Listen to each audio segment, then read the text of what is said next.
80 жасар ерлі зайыпты сотқа ажырасу жөнінде өтініш берді. Жасы ұлғайып қалған отағасы үндемей мұңайып тұр.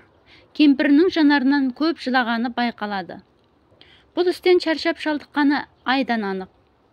Сот өкілі бірінші боп қарт әжейге сөз берді. Неліктен ажырасқыңыз келеді? Себебін айта аласыз ба? Мына кісі 50 жыл бойы мені қинап өтті. Бұдан артық шыдай алар емеспін, деді ол орамалының ұшымен аққан жасын сүртіп тұрып. Сот залында бір сәтке үнсіздік орнады. Үнсіздікті осындай хабарларды бас мақала етіп жариялайтын бір журналист фото аппаратынан шыққан жарқыл бұзды. Әрине, мұндай сот ісін көптеген журналистер қалт жібергісі келмейді. 50 жылдық отаудың шаңырағы неге шайқалды екен? Барлығының назары бір мезет әжейге ауды. Қарт әжейдің жанары жасқа толып, сөзін былайша жалғастырды.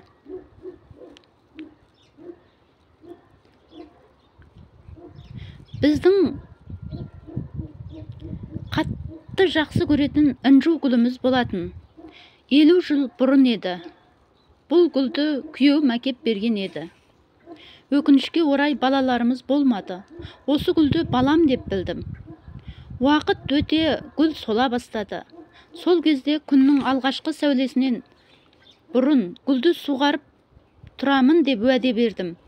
Бұл гүлге пайдалы екенін естіген едім. Кешегі түнге дейін 50 жыл бойы мына адам тәтті ұйқысын бір рет бөліп, бұл жолы гүлді мен суарайын демеді. Сол түні тақатым таусылып ұйықтап қалыппын. Мен осындай адаммен 50 жыл өмір сүрдім. Үмітімді, өмірімді тек бір өзіне арнадым. Бірақ одан еш қайыр болмады.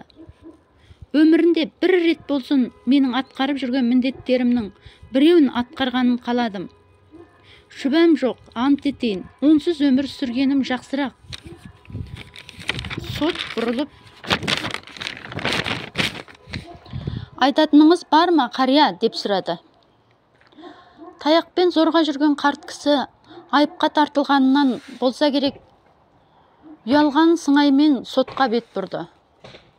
Әскерлік борышымды жоғары палата резиденциясында бағбан ретінде өтедім. Бақшаның көркем әрі ғажап көрінісі үшін аянбай қажымай еңбек еттім. Жұбайыммен де сол жерде таныстым. Гүлмен де оған гүлдердің ең әдемісінен бір гүл шоғырын бердім. Жоғарғы палата резиденция бақшасы інжу гүлге толы еді. Жұпар иісі жүректі елжіретпей қоймайтын. Үйленген кезіміздің алғашқы күндері еді. Әйелімнің мойны ауырып, дәрігерге апардым.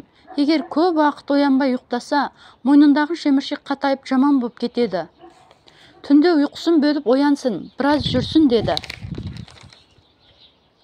Әйелім дәрігердің айтқанына құлақ аспады. Менің де сөзімді тыңдамады.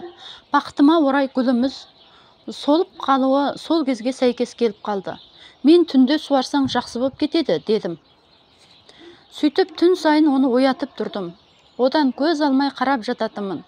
Жақсы көретін әйелімнің жақсы көретін гүлді суарып жатқанын көру бір ғажап еді. Ол гүлді өзім деп сезінетімін. Ешкім мұндайды қариядан күтпеген еді. Қария сөзін жалғастырды.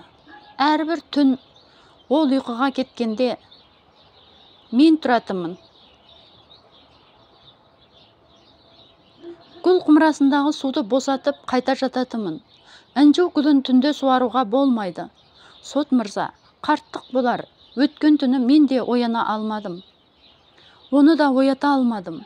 Гүл сөзсіз солып қалар-ау. Бірақ сүйіктімнің мойны қайтадан нашарлап қалуы мүмкін еді. Сол үшін кінәлімін. Сол сәт сот залын қайтадан үнсіздік басты. Қарт кісінің сезімі алдында барлығы бас иді.